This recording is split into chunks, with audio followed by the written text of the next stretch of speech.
Bonjour, bienvenue au Tarot de l'âme. Ça fait longtemps que je m'étais pas trop manifestée, j'avais beaucoup de choses ces temps-ci.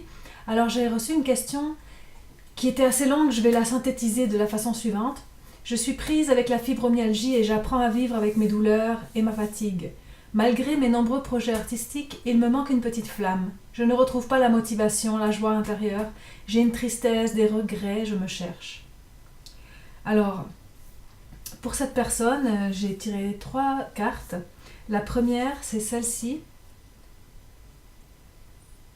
Donc, le 3 de coupe, qui est une carte qui parle des amis sincères qu'on peut avoir, euh, des personnes qui nous sont proches, mais vraiment des liens, pas des liens superficiels, des liens profonds. Et peut-être qu'en ce moment, toi, avec ce que tu vis, ça pourrait être vraiment intéressant pour toi, pour te supporter, que tu puisses être proche de tes amis, euh, les voir régulièrement, leur apporter quelque chose aussi. Pour pas faire attention, parce que parfois quand on est dans la maladie, les gens prennent soin de nous, mais on peut avoir tendance à tomber dans la victimite. Et c'est pas une bonne idée. Donc je pense que pour toi, ce qui pourrait être intéressant, c'est de trouver une façon, non seulement que tes amis te réconfortent, mais que aussi toi, tu puisses leur apporter quelque chose. Que tu puisses toi aussi remplir leur coupe à ta façon. Avec ton sourire, avec ce que tu portes, avec ta façon de les encourager, de les supporter, tu vois. Et de cette façon, parce que quand on donne, ça nourrit tellement, ça nourrit le cœur, ça nourrit l'âme, et je pense que ça pourrait être intéressant. L'autre chose que je vois avec cette carte-là pour toi, c'est euh, de devenir une amie pour toi-même, au-delà de ta condition, plutôt que de regarder ce que tu as perdu, d'apprendre à regarder la plénitude de ta coupe, ou le verre, le côté plein du verre, plutôt que le côté vide. Donc ça serait intéressant que tu te permettes, même si c'est sûr que c'est pas évident, même si c'est sûr que c'est pas comme avant, et que plutôt que de comparer toujours avec le passé, de vraiment faire le choix, prendre la décision consciente, de vraiment, ok, j'entre dans ma vie maintenant, et le passé, c'est fini. Donc ici maintenant, qu'est-ce que je fais avec ma vie? Ici maintenant, là, qu'est-ce que j'ai de délicieux dans ma vie? Oh, je peux encore voir la beauté du monde. Ça, c'est extraordinaire. Je peux encore sentir, je peux encore prendre quelqu'un dans mes bras ou prendre la main de quelqu'un entre mes mains, puis laisser passer mon cœur dans mes mains. Je peux encore sentir le parfum des fleurs. Je peux encore, tu vois, te réjouir de tout ce que tu as en fait. Et changer ton attitude face à ta vie. Ça pourrait être intéressant. Et en faisant ça, ce qui va se passer, c'est ça ici. Là, on est dans le feu. On était dans l'eau tantôt avec les coupes. Là, ici, c'est les bâtons. Les bâtons, ça représente le feu.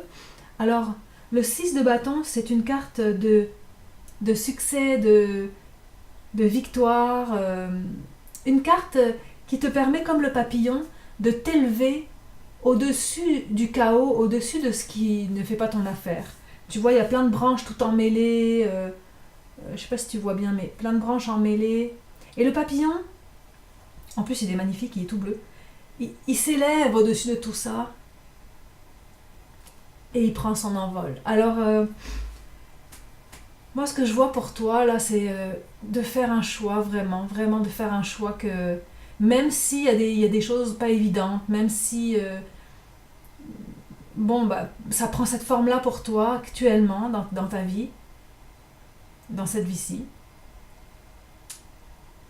que c'est pas la fin du monde, que c'est juste la fin d'une forme que tu connaissais, mais qu'il y a autre chose. Et le papillon, c'est le symbole de la transformation. Transforme ta vision des choses, transforme ta façon de regarder, de porter ton regard sur ce que tu vis, et, et permets-toi de t'élever au-dessus de tout ça, au-dessus de tes soucis, au-dessus de tout ça. Et puis, tu vas retrouver un élan créateur en changeant ta vision des choses. Parce que tant que tu restes focusé sur ce qui va pas, ou ce qui te manque, etc., ça tire ton énergie vitale et il t'en reste plus pour avoir de la joie, pour avoir ton élan. Et en fait, tu vois, regarde, cette carte-là, à l'endroit, là tu l'as tirée à l'envers, mais à l'endroit, c'est une carte d'élan, le chevalier des épées, et en ce moment est à l'envers. C'est comme si toute la détermination et le focus qu'il y a dans cette carte-là, elle est moins disponible tant que tu restes dans le fatras de ton passé. Et tant que tu te laisses absorber par tout ça. En te permettant de nourrir ta relation à toi-même autrement, de voir tes amis et de leur donner, de servir ton amitié en donnant de qui tu es, tu vois. Et en te permettant de transformer ta vision des choses, tu vas pouvoir retourner cette carte-là. Au lieu qu'elle soit bloquée, elle va pouvoir te servir à nouveau. Et ça, c'est toute la dimension du focus, mettre ta pensée dans ce que tu veux, et puis dans ce que tu as, dans ce qui est beau. Et dès que tu commences à regarder les trucs et à te dire « Oh, mais je suis plus comme avant », non. Tu prends lui, et puis avec détermination, tu te remets dans des pans, tu transformes tes pensées et tu te ramènes. Et tu te ramènes dans ce qui est essentiel. Là, dans ton message, tu parlais beaucoup de créativité. Voilà, prends une chose qui te fait du bien, et puis dans le sens de donner au-delà de toi-même, au-delà.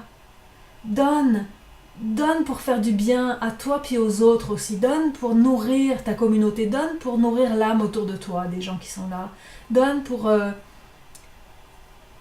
Parce que tu comprends, quand tu donnes, ça remplit ta propre coupe, ça remplit ta source, ça remplit ton cœur vivant. Et ça le rallume, ça le ranime. Alors je te dirais, retrouve ton focus, retrouve ta détermination, mais laisse-la émerger de cet espace-là. En fait, ça va revenir tout seul, une fois que tu vas avoir pris vraiment la décision de regarder en avant.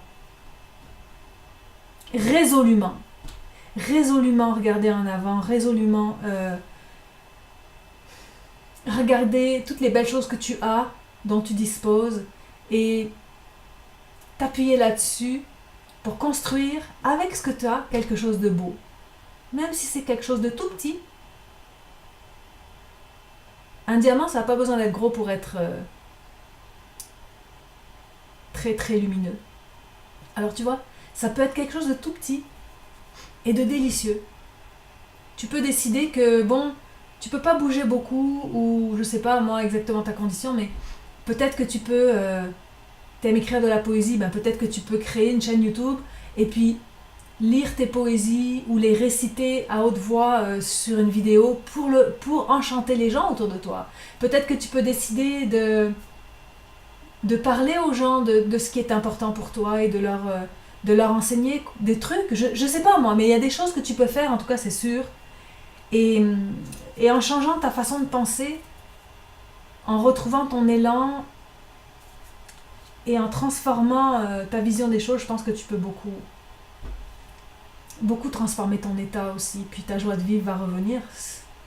C'est indéniable, c'est lié en fait. Alors voilà, j'espère que ces quelques petites pistes pourront t'aider. C'est sûr que c'est ça, c'est un petit début de quelque chose au moins. Et puis je te souhaite de bien prendre soin de toi, de bien prendre soin de ton cœur. Nos émotions, c'est notre baromètre. Quand on se sent pas bien, c'est que, oups, on n'est plus aligné. Alors de se ramener à l'intérieur, de se ramener là où ça chante. Puis d'accueillir tout le reste. Je te souhaite du courage et de la confiance. Et puis voilà, merci à toi pour ta question, merci à tous ceux qui ont écouté. Si vous avez des questions à poser, vous pouvez le faire sur mon site web à travers claire-mallet.com. Il y a des moments où je réponds assez vite, puis des moments où ça prend plus de temps, désolé, mais ainsi va la vie. Alors merci beaucoup, puis à bientôt.